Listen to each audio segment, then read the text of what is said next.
America, the land of opportunity, the home of the brave, one of the few countries in the world where you can make something of yourself with absolutely nothing through determination and hard work. Where people can work 20 plus years and retire with a comfortable monthly pension. Or, that used to be the case. If America has so much going for itself, then why are we facing a pension crisis? In this video, we're going to do a deep dive on why retirement pensions are in danger of going bankrupt. So sit back, relax, and enjoy. Believe it or not, the United States of America is facing a nationwide pension crisis. Many states across the nation are facing a pension shortfall. For every dollar a person is owed, state pension funds are only able to pay out about 70 cents, give or take a little. Needless to say, this is very bad. If an individual has worked for 20 plus years and was promised a pension when he or she is ready to retire, he or she deserves all the money that was promised to them. According to USA Today, the typical state has only enough money to pay out about 70% of the pension it owes to an individual. Before we continue, let's define what a pension is and give a little backstory on how they were created. According to Indeed.com, a pension is a type of retirement plan that provides a monthly income after you retire from your job. Pension funds are the entities that are in charge of managing the pool of money your pension is a part of and investing the money so they can pay people out when they retire.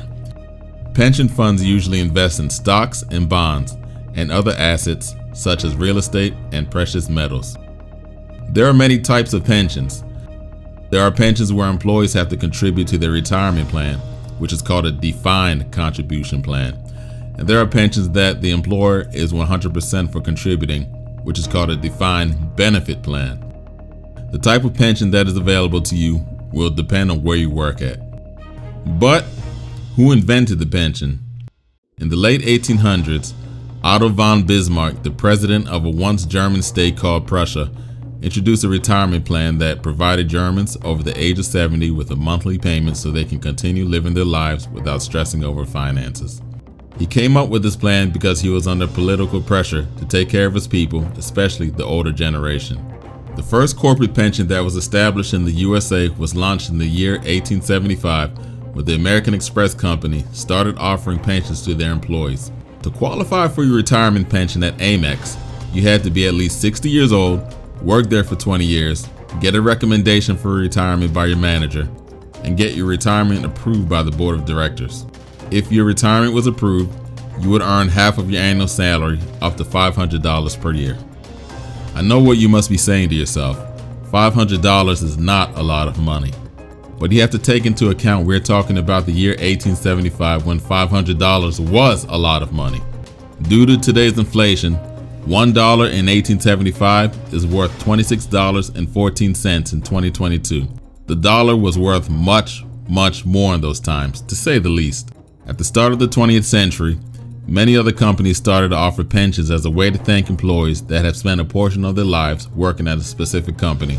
Later in the 20th century, companies have been switching away from pensions to a new type of retirement plan called a 401k. With a 401k, the employee is responsible for contributing to his or her retirement, and the employer may or may not match the employee's contribution. This shifts 100% of the investment risk to the employee. Private sector companies started ditching their pension plans for 401ks because they became too expensive to manage, and the employer held all of the risk. Remember, this is corporate America we are talking about. So companies will reduce expenses and make any cuts they can to improve the bottom line. These days, many privately owned companies have done away with pensions. Many government agencies and public sector organizations still use the pension plan, and who knows how much longer that will last. But we need to get back on topic and discuss why America is facing a pension crisis. As stated earlier in this video, many state pensions are not fully funded and on pace to go bankrupt. Let's explore why. Believe it or not, America is facing a serious pension crisis. As stated earlier in this video, most state pension funds do not have enough money to pay out retirement benefits to everyone it owes money to. There are a couple of reasons why this is happening. The first reason is that baby boomers are retiring at a rapid rate nowadays. More people than ever are retiring every month, so that means more people are taking their pensions. Pension funds can't keep up with the number of people retiring, and these funds are running out of money. Another reason is a lot of pension funds hold their investments in stocks, and as we know, in the past couple of years, the stock market has been extremely volatile. When the stock market goes down, the value of the pension fund goes down. And when the stock market goes up, the value of the pension fund goes up along with it. One more reason is that a lot of pension funds are funded by taxpayers. So yes, you and I are helping to fund people's retirements, mainly in the public sector, and I don't see that as an issue. The issue is that not enough tax revenue is being collected to fully cover these funds, so therefore we have a pension shortage. Once all of these factors are combined, it is literally creating a time bomb that will eventually blow up in everyone's faces. So therefore, let's see which states have the largest shortfalls and which states' pensions are fully funded. Let's take a look in this article. Okay guys, this article was published on USA Today in December of 2020. This shows the states that's pensions are fully funded, and they also show the states that their pension funds are in a shortfall. So basically, the best pension systems, the states with the best pension systems, and the states with the worst pension systems. So let's begin. As you can see, the state with the best pension system is South Dakota. Their pension is 100% fully funded. Okay, they're not even in a shortfall; they're actually in a surplus. Okay. The next best state is New York. Their pension fund is 98% fully funded. They're doing pretty good. And also Tennessee. That state's pension fund is 97.7% fully funded, so that's pretty good also, okay? So these are the top 3 states with the best pension funds, okay? Let's go down to the states with the worst pension systems. Okay, here you go. Here's New Jersey. New Jersey has the worst pension system right here, okay? They're only 38.4% fully funded. That's pretty bad. And that's crazy how New York has one of the best pension systems. But New Jersey, which is right below it, right next to it, it has the worst pension systems. That's crazy. The second worst is Illinois. Their pension system is only 39% fully funded. And as you can see, they have a $140.6 billion shortfall. And New Jersey has a $130.7 billion shortfall. And Kentucky is the third worst pension system.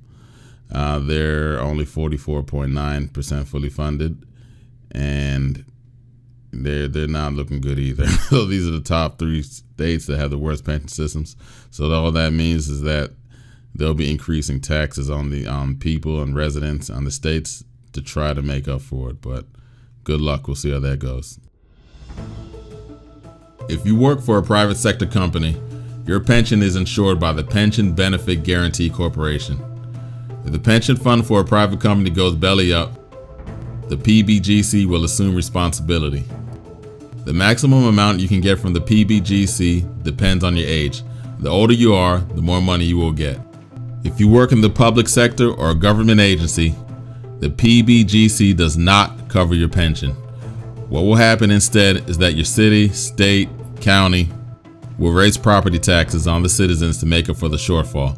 So basically, the residents will be held responsible for covering the shortfall, but in the meantime, the retiree may not receive their full pension. They may have to take a pay cut for a period of time until the pension fund is fully funded again. In conclusion, even though we are facing a pension crisis, there are safeguards in place to protect people's retirements. These safeguards will at least have them receive compensation and not leave them totally broke. But for right now, it is very important that you monitor your pension fund and check up on it every now and then, so you can make the proper financial arrangements to prepare for a potential shortfall. Hey, what's up everyone? I want to thank everyone for watching this video. I hope you learned a lot about the pension crisis in America and what's causing it. If you enjoyed this video, please leave a like, please subscribe, and please let me know what you think. I really do appreciate it, and I will see you next time. Take care.